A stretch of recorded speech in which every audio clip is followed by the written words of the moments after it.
Okay, hari ini saya buat temporan target pace 5.5 hingga 5. Okay, target nak buat 10 km. Okay guys.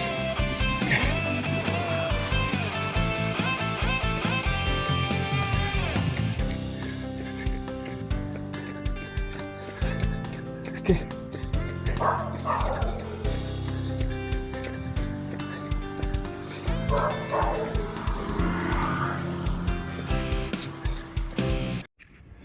Okay guys, saya baru saja habiskan 10 km, ada lebih sikit, dalam masa bawah 1 jam 57 minit dengan temporan.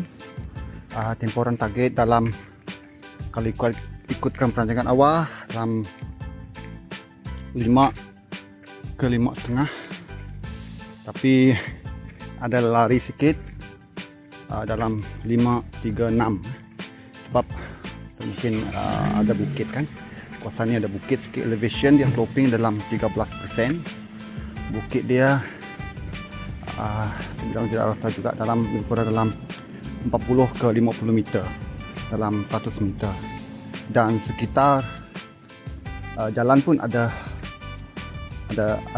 tidak rata lah, ada naik bukit. Okay, tapi so far target boleh dikatakan baik juga.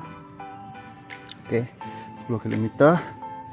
Alright, so itu untuk latihan hari ini, temporan dalam 10 km lebih sikit.